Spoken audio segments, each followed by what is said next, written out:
right. Well, welcome. I'm really happy to be here with you too. And let's see, tonight we are talking about getting a financial health checkup.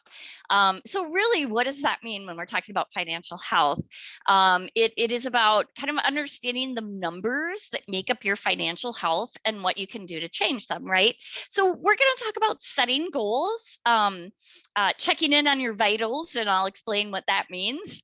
So kind of like sticking with the health checkup here, then just kind of talk about how to be prepared for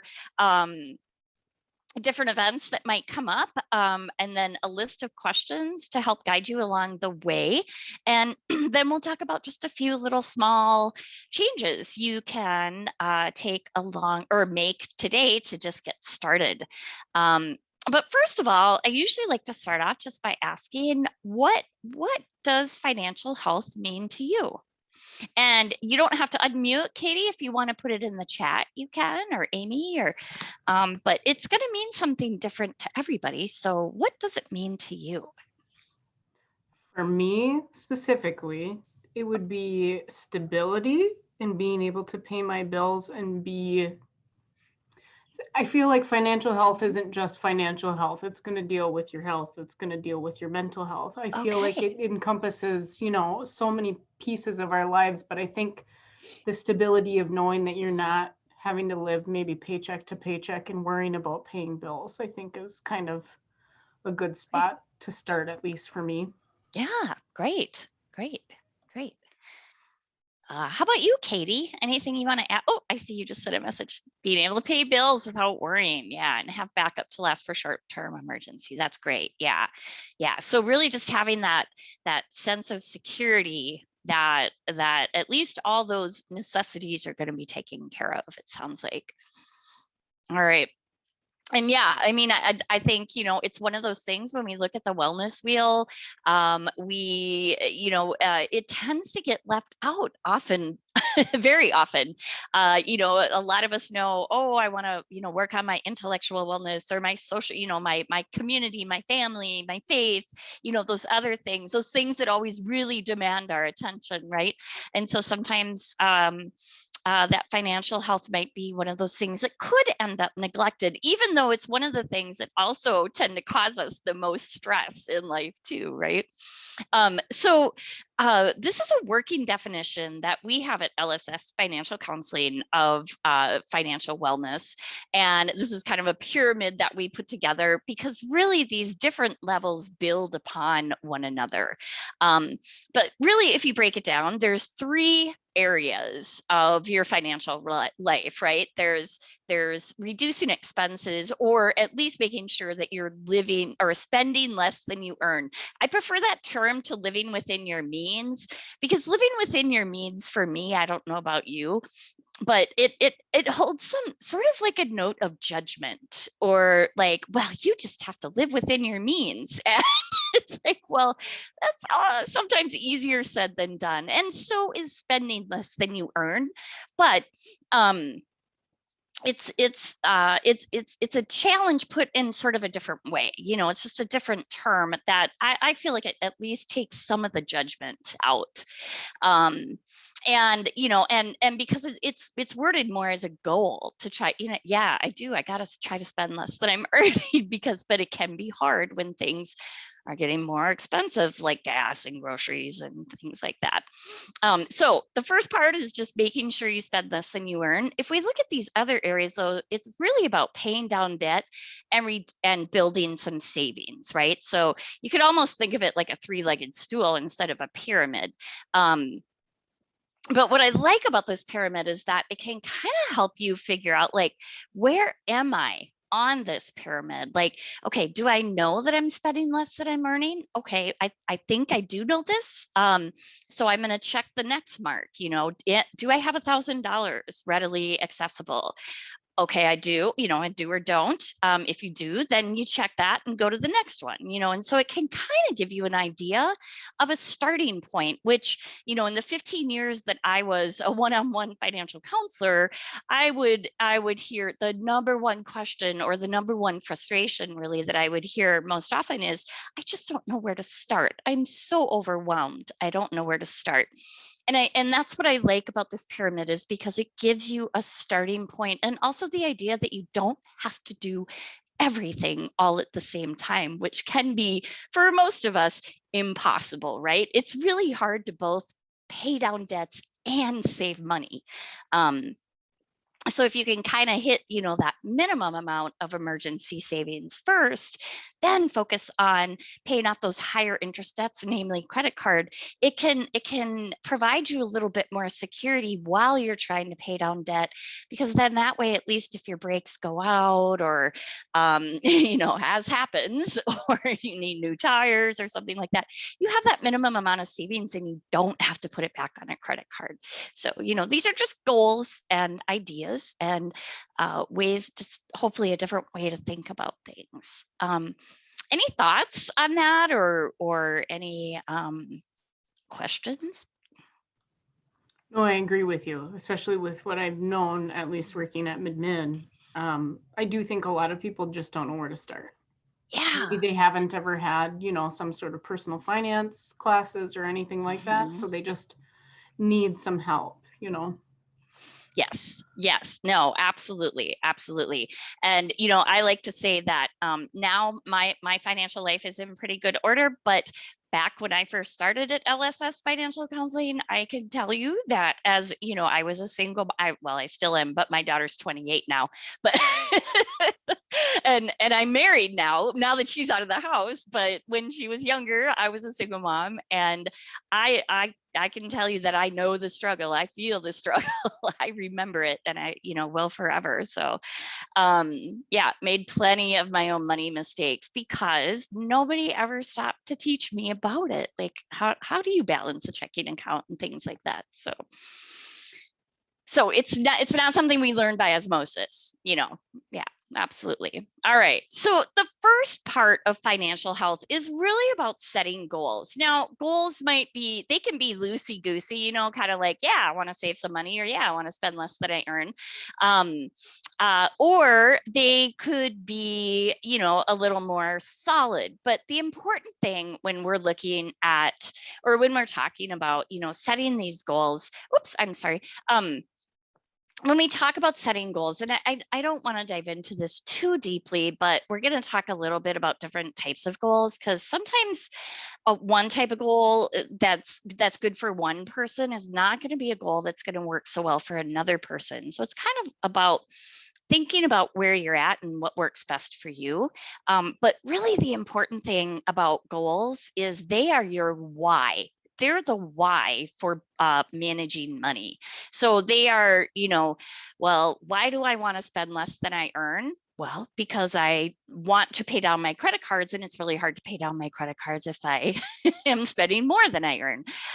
Or, why do I want to build an emergency savings? Well, because I don't want to have debt. And so, so that sort of thing. So, and I always talk about your minimum emergency savings is your debt prevention tool.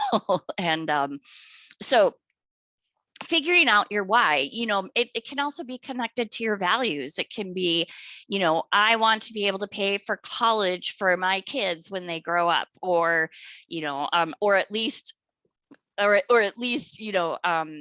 contribute this much towards their college when they grow up. Maybe none of us can pay for all of it, but at least have something to contribute towards that. Whatever it is, I want to travel, I want to buy a house, or whatever your goals are, they are your why. And those are going to be what keeps you motivated then, right? So we talk about two different types of goals. One is a performance goal, and I think this is what most of us are really familiar with. I know at LSS, we're always talking about our performance goals, which are SMART goals. They have to be SMART goals. SMART goals aren't for everybody, though, because they are very outcome focused and they feel very transactional. And if you're not comfortable or feeling really confident in your money management skills, they can be intimidating. So a lot of times I'll talk to people about a different type of goal, which is a learning goal. So, these are things that would be more habit forming or habit building or transformational, kind of like taking a look at the data, like looking at tracking your expenses and knowing, oh, I always thought I spent $200 a month on groceries. Turns out I spend like $700 a month on groceries, and we can be that far off on certain things. And so that would be a really good example of a learning goal. If you are not familiar with SMART goals, I'm just going to run through them really quick. So this would be an example, a performance goal. I want to save more, right? So to make it a SMART goal, first of all, you have to figure out who needs to be a part of this. So it's the who, the specific, the S is the who, what, where, when, and why, right? And then you want to, the M is making sure it's measurable. So how many or how much, or how do I know when my goal is reached? What is the indicator of progress, right? And then we make sure that it's achievable. Do I actually have the resources or the capabilities to reach this goal, right? So in this example, well, yes, I have income with direct deposit and I have a savings account. Is it realistic? So is this goal realistic? Does it fit in the budget? Do I need to change the time frame? If any of the answers to these questions are no, then if any of these are no, then it means that, well, then that also, it doesn't mean that you can't reach your goal. It means that you have to maybe stretch out your timeline or adjust your budget, but it gives you an indicator of other steps you need to take. And then of course, finally, it's timely, all right, my deadline's 1 year. And so that can be really helpful in plotting out reaching a goal. Let's see, I see Katie put something in here. Oh, you were a PSS manager. Okay. Oh yeah, so you're very familiar with SMART. Right. All right. So a learning goal. It's a little more loose, right? I want to know where my money is going. So what can you do to make this goal more attainable is something you could ask, right? So so first of all, you decide, how am I going to track my spending? Because you have to track your spending in order to know how much you're spending, right? Where is it going? Look at a certain frame time, right? Are you going to give yourself 3 months, 6 months, 3 weeks, 6 weeks? What is the time frame? And then, basically just figuring out, what is my baseline, right? Because what do I think I'm spending compared to what am I spending? What am I actually spending? Now, these are just some examples, of course, of different things you might want to learn when you're looking at things, but also just, really there's almost too many resources out there for finances, like, books and podcasts and other things, but finding that sort of money guru that really speaks your language can be really helpful. And then also, I can't encourage this enough. And so many times when I was working with people, especially if they weren't in a partnership, so to speak, like married or with a domestic partner, it can be really important to find that support, especially if you're trying to change the ways you're spending, or if you're trying to reduce some debt, because it can feel really isolating when you're trying to reach these goals, especially if you have to say no to going out with friends, or to, sorry, honey, no, we're not taking a trip this year, or, whatever it might be. It can really make you feel kind of just frustrated and a little demoralized maybe, because it's like, I always have to say no. But if you can keep in mind that if you have someone else to support you along that and remind you, yeah, but this is why you're doing that, it can go a long way towards really supporting you emotionally, because of course we all know money's not always about just the numbers, right? It's about all the emotions and desires and goals and everything that you want to have in life. So that's as much as we're going to go into goals today. Now I just want to kind of switch over to checking those vitals. So what are your vitals when it comes to finances?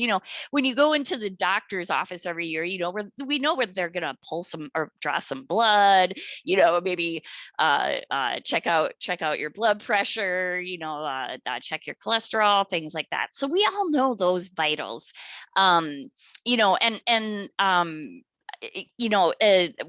know what to expect. But when we're talking about finances, especially in an annual way, what's important to know annual? Because what's important annually is a little bit more than monthly and a little bit more than daily, right? So we're going to kind of break it down here between what to look at annually, monthly, daily sort of thing. So first vitals are your cash flow. And this is one of the forms that I put up here. Now, I'm going to leave this up to you. This is where I was going to do an exercise with people. But if you don't want to take the time to do this, I'm fine with that, since we have just a few people on the call today. But if you've never taken the time, the form or if you want to do it again, kind of a refresher. I know that once a year, my husband and we talk with each other to say, okay, where's our cash flow at, right? Like, are we still doing okay? We try to check in and are our goals still the same? Have we reached any goals? That sort of thing. And it all starts with this budget. Now, personally, for me, this form, it's called the monthly budget fillable in chat. It is not this is more of a cash flow. This is what I would use to look at my cash flow, right? So here's my income and here's all my expenses, and hopefully everything is going to be positive at the end, right? Now, if it's not, then I know I have some work to do. But I also know that if I don't keep track of it on a monthly basis, or even a different way, so another option would be to keep track of it per paycheck. And again, that's the paycheck planner that's fillable in the chat. And that can be a really nice way just to kind of plot things out.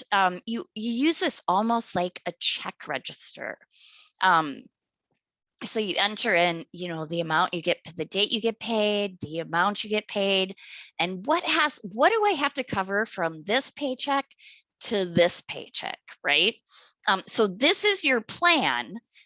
So the cash flow is kind of like your overall information, right? These are all my expenses. This is my income. Is it plus or is it minus? Because that's your first clue. Like, so do I have to cut something back, right? Or do I have to increase income? It doesn't always have to be cutting back. And I always say, if you do have to cut items, pick the lowest hanging fruit. Like, first pick what's not going to hurt so much. and so, and that could be whatever it is for you. It's going to be different for everybody. And then make your plan based off of the choices that you make, to keep things positive, or to pull up a negative, or to keep things positive as they may have been in cash flow. And then finally, you got to pick some sort of a tracking system to help you stay on track, right? And so these are some different systems that our counselors recommend, like Nerd Wallet. That's kind of a fun one. It's free. I just like the name of it, Nerd Wallet. But our counselors really like it. They follow sort of a 50-30-20 budget. And if you're not familiar with that, that's where 50% of your after-tax income. So they use after-tax income. 50% of that should be going towards your needs, 30% towards wants, and 20% towards savings. Now, I don't know a whole lot of people who can actually save 20% of their household in after-tax income. However, they do include debt repayment in that 20%. So a lot of times when people go, oh, okay, yeah, so I have a car payment, I have student loans, I have some credit cards, then they go, oh, yeah. And, hopefully there's something for savings, but oftentimes that can quickly total up to 20%. So, but that's kind of a fun one to check out. Pair Budget it's really similar to an Excel spreadsheet. I believe that they have both a paid for version and a free version. And then there's Good Budget, which is just another free app. A lot of people like to use Excel. When I first started budgeting, I actually used that payday planner that I just showed you. I used it religiously, both my husband and I did, and it really helped us a lot, but it didn't always keep us on track. It's really good as a planning tool, but not so good as a tracking tool. But old-fashioned paper and pencil works really well too. I personally, what I use is You Need a Budget. I love it. It is like we've been using it for years, but it's a system that is more than a budgeting system. It's kind of a new way of thinking about money. And so you have to be really committed to learning how to use it. Do either of you have a system that you like to use?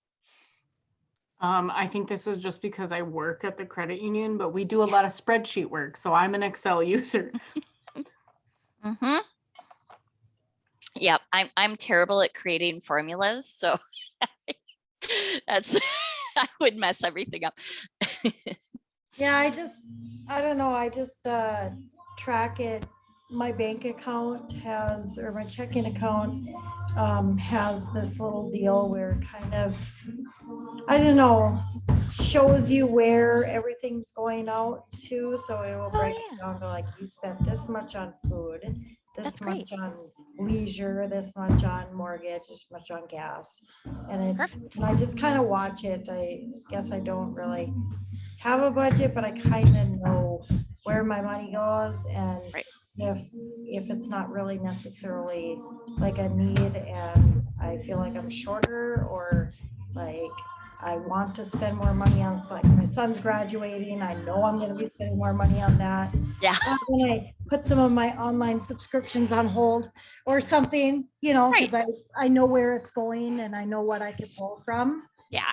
So it's not really a budget, but I can watch it kind of in real time, and I can go back and look month to month. Right. And I think that's the biggest thing, is that a lot of people, you'll read a lot of financial advisors out there who say a budget has to be written. As far as I'm concerned, as long as you have a system that's working for you and it's getting you where you want to go, that is great, right? It doesn't have to be written down. I'm a little geeky about numbers and tracking and stuff like that. And so I like to know down to the penny. But I wasn't always that way. So I used to just be like, okay, this is my household account and this is my fun account. And when this is gone, I can't take it from this account and have fun, right? I had to do it like that strictly, and so, different things at different times in your life might work too. Yeah. So it's all about what works best for you. So once you have that cash flow figured out, and that could be, like I said, it could be a monthly thing, it could be a quarterly thing, it could be an annual thing. Then, it's if you have debts, it's important to make a list of those and know where you're at. And this is something that I also think is, personally, I like to look at it quarterly, but I know that some people, don't are kind of like, well, maybe once a year I'll look at my balances, or or other people might be like, I got to look at it once a month, or more frequently. And so once again, that's one of those personal choices of how often you look at it. But definitely, with like your cash flow, is it positive or negative? If that's one of your vitals, so is the amount of debt that you owe, right? It's kind of like cholesterol. We could make the cash flow the good cholesterol, the debt the bad cholesterol, right? And then what is your total number, which we're going to talk about in a moment. But so figure out, if one of your goals is to pay down debt, it's helpful to actually have a starting point to see if the balances are going down or not, right? Because how else are you going to know if you're making progress? Oftentimes it's really easy to just focus on those monthly payments, but you really do want to check in and see, especially like I can't tell you how often I hear people with their mortgages or their student loans. I don't hear it so much with car loans, but how they're like, well, I've been paying on this for this long and the balance isn't going down at all. And it's like, well, that, because I probably don't have to explain this to you too, but with interest on loans, with that simple interest, of course, the bulk of the interest is paid out in the first half of the loan, right? So you're not going to see a lot of progress in that first half of however the term or however long the loan term is, but you will start seeing that progress later on. But it's also a good idea to be mindful of debt to income ratio as well, kind of for looking at cash flow and future goals, especially if home ownership or a new car loan is in the future, those, especially home ownership or refinancing. Of course, that's where that old debt to income ratio comes in really handy. Or it's I don't know if it comes in handy, but it is definitely something that you want to be aware of. Yeah. Oh, okay. And Katie, oh yeah, sell and mileage. Yeah, your reimbursements goes to a savings account. That's perfect. Yeah. Oh, congratulations. A home and a car. Wow, that's that's huge. That's fantastic though. That's awesome. That is great. Okay, so once you have your cash flow, you know what you owe, you know what your debt payments are every month, and then you want to look at what are my assets. So now, Katie, you have a home and a car. But before you know what the value of that asset is, your car, of course, has its value, your home has its value, but you might owe some debt on those too. And so, but the most important thing is know what those values are. Now, this I would only recommend doing once a year, right? Even especially right now, even if you have a retirement account, only check it, like don't check it, especially right now. But usually I say quarterly for a retirement account, but I got to tell you, I have to admit, I skipped this quarter because I didn't want to look, because the market's been all over the place and it might freak me out a little too much to look at that.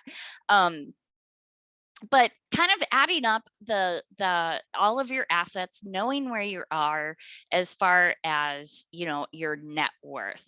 And why is your net worth important? I mean, it's not really a number that anybody is really gonna look at, like, in order to give you a loan or anything like that. But it is a huge indicator of your financial health. So your net worth is basically all your assets minus your liabilities, and whatever number you come up with, if it's positive or negative in the end, is what that overall cholesterol like number is going to be, right? And so I always think of it in this way. If I no longer had an income, or if just for some reason I couldn't work anymore, and and my income was significantly reduced, what would it take, or would I be able to right size my life? I hate the word downsize because it has such a negative connotation.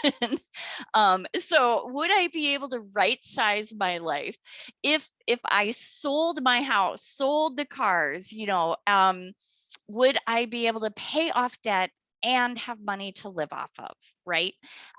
So if I had to sell everything tomorrow, would it cover all my debts, and would I still have a little bit of money left over to live off of? If that answer is yes, then your health is your net worth is in a pretty good state. If that answer is no, or if it's negative, then you might want to look at changing something there. And it's going to be different. I mean, like for you, Katie, you just bought a house and just bought a car, so your net worth is, might be a little different because of just making those purchases. But if you're a few years into car ownership or home ownership, or something like that, hopefully you're paying down that debt, and the value on the car is not going up, but hopefully the value on your house is going up. Yeah.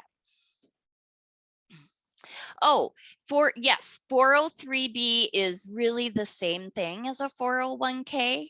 And so yes, they are dependent on the market, depending on where you have your money invested.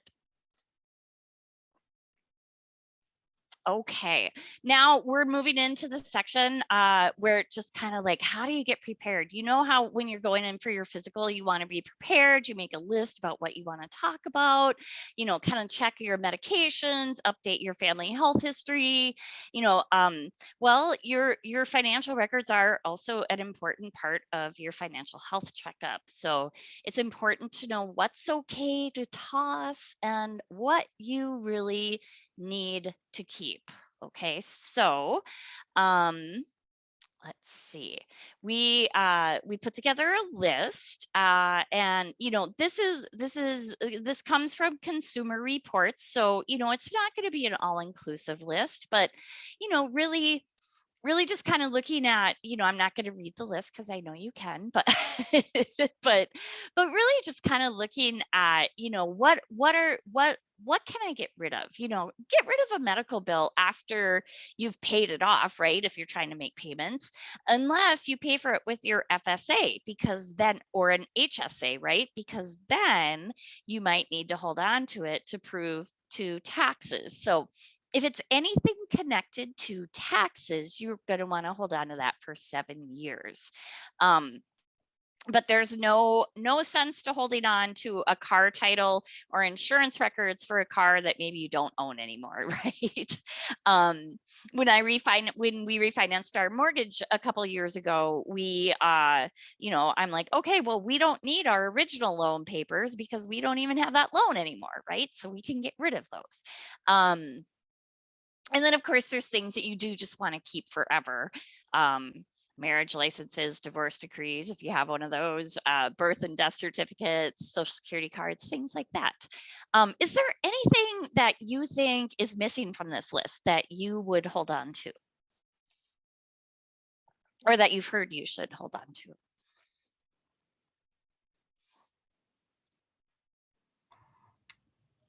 I'm a stickler, so I kind of hold on to, like, when I pay off loans, whether they're student loans, car loans, I usually try to keep that paid loan letter for a while, at least until I know it's, gone for sure, because, sometimes that'll come back to bite you. Yes. Yeah, no, that's a great tip. And that is actually one of the reasons why we have paid collection debts on our keep forever list too, because as financial counselors, we have seen, and in real life, we have seen debts come back and haunt people after, especially collection debts, after they thought that they were paid off and dealt with and all of that. So yeah, I think, and really, so that really comes down to, it's keep what makes you comfortable. Don't throw something away if you're worried about it. And I'm with you on the paid off student loan thing too. I got rid of mine last year, and it was like, yes, and I'm holding on to this $0 balance for sure. Yeah. All right. So another vital that recently we all know very, very well, can't forget about, because we hear about it every single day almost, is our credit reports. Now, your vital is actually your score, right? Your credit score. But the reason why I'm talking about credit score or reports here is because it's really important to check out, because there's not a lot you can do about your credit score immediately. But if you are trying to rebuild or establish a credit score, it's important to know what's on your credit report, because something like 1/3 of all credit reports have mistakes on them. And about 11% of those mistakes are things like unrecognized debts, unrecognized accounts, old collection accounts, or negative information that is older that should have fallen off your credit report because it should fall off after 7 years. Or just maybe a missed payment, something that should be recorded as on time being recorded as a late payment. So those are the most common mistakes on credit reports. And of course, those are things that are going to really hurt your credit score, right? And so you want to check out what is on your credit report at least once a year. So I just want to let you know, the one official place that you can go to get all 3 of your credit reports is annualcreditreport.com. So you see it right up here, right? And it's really important that you don't put an S at the end of credit reports. So it's got to be annualcreditreport.com, because there's a lot of scammy websites out there that will happily take your information and then sell it to the highest bidder. So I mean, I'm not saying they're all like that, but some of them are. And so you have to be really careful and stick with the official website. There are other websites out there like, Credit Karma, Credit Sesame. They're not horrible, but they really do have terrible privacy policies. They do share your information. They sell your information, and probably a lot more information than you are aware of. And so, I mean, unless you actually take the time to read their privacy notice, which not many of us do, but Consumer Reports did take the time to do this. And I can actually, if you're curious, I can post the article, or you can Google it under Consumer Reports. Google free credit report scores, or free credit score, free score websites or apps. And there's a great article about how they really they don't just sell your information, they violate your privacy. So you absolutely want to stick with annualcreditreport.com to check your credit reports. And now until the end of the year, you can pull up your report from all 3 credit bureaus once a week if you want to. So it's a lot of access right now. Okay, one other thing that a lot of people don't look at, and this is just another one of, like another bit of your vital. It's kind of one of those ones that nobody really pays attention to, like, until it's a problem. Like I don't even have anything that I can compare it to because I'm not versed enough and well enough in health indicators. But it's really important to review your Social Security benefits. Sign up for your Social Security, your personal Social Security account. Number one, because, and this is why it's important. Number one, because you want to make sure nobody else has signed up or started claiming Social Security benefits under your name, because that happens. So if you already have that account created, then they can't do it. Number two, it is a piece of any sort of future or retirement planning that you want to look at, right? So let's say, in my example before, if I were to become disabled, how much would I be able to get from disability, Social Security disability? And I can find that out there. If I were to pass away, what would the survivor's benefits be for my family? And of course, then when I retire at different ages, what are my benefits going to be at those different ages? If it's 62, 67, or 70, right? It's good information to have for planning purposes. The other piece of information that you can find there is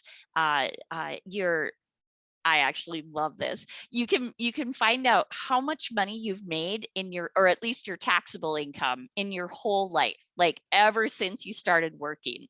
And if you're anything like me, I started working when I was 14, at least part-time. And it's kind of crazy to add it all up and go, wow, but I haven't hit 1 million yet, but hopefully Maybe someday I will, but but it's also a good idea to look at that just to make sure that the income numbers are right, because if it's higher than you expect it to, that could than you expect it to be, that could be an indicator that somebody's using your social security number for paychecks. So you definitely want to let the Social Security Administration know about that too. So just another good thing to check in on. All right. And then finally, for this is just our annual, like, get these vitals, get these numbers, review your insurance policies, but especially the beneficiaries on your insurance policies. And this goes for retirement accounts, checking accounts, savings accounts, things like that.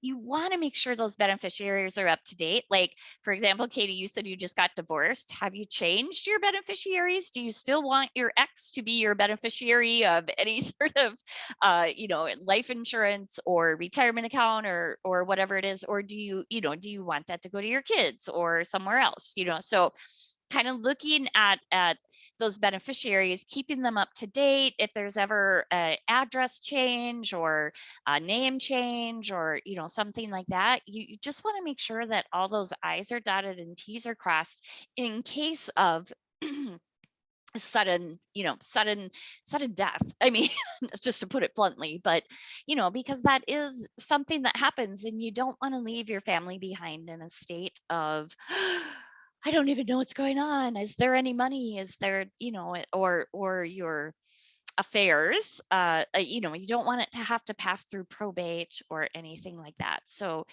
other things to look at, maybe, updating or creating, if you don't have them in the first place, is, creating a will, or putting together a healthcare directive. What do you want to have happen if you get in a car accident and, you're on life support, that sort of thing. And then power of attorney types of questions too. Not the easiest things to think about or, to talk about, but vital, absolutely vital to the survival of, the people that you love, if something were to happen to you. So just following up on those every once in a while too. So we talked about a lot. There's a lot of information in this workshop, but really, looking at these questions: is your cash flow positive? Are your bills being paid on time? This hits a lot of what you both described as what you think financial wellness is in the beginning. Do you have goals? Are you reaching that? Are you making progress? Do you know where your important documents are? Does somebody else know where they are? Because that's important as well. And really but my favorite one on this list is, how do you feel about the state of your finances? Because even if you can check off every other one of these questions, if you don't feel good about the state of your finances, that's an indicator that, either there's something that needs to change a little bit, or maybe you need a little affirmation or somebody else to kind of look at things with you to say, hey, no, actually, you are doing great. So keep on doing what you're doing, because sometimes we just don't know. And we don't know what we don't know, right? I hate that term, but I say it way too much. So I told you I would talk about just a couple quick changes that you could make today to, kind of work toward, just small changes to work towards that financial security.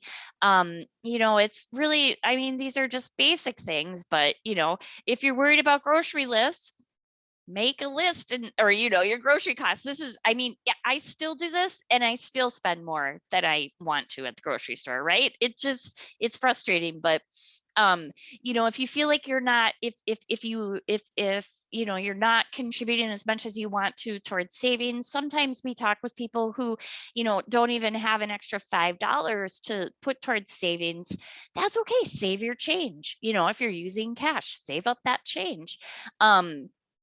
If you don't use cash, there's, what is that app that rounds up your purchases and then it saves your change for you? I can't think of what that is right now, but I'll have to look that up. But even after you do all of these things, automate your savings, automate bill paying, just like when you go to the doctor, you really have to be honest with yourself, right? So you have to look at what's going on in your finances. Look at the numbers, because the numbers aren't going to lie to you. We easily lie to ourselves, but the numbers aren't going to. And the important thing, though, is to don't ever judge. If you're not where you want to be, just remember that you can change it, you can fix it, you can get to where you want to be. But it does take sometimes that really hard, honest look at things. And if, just for the record, if you do need an extra set of eyes, that's what we're here for.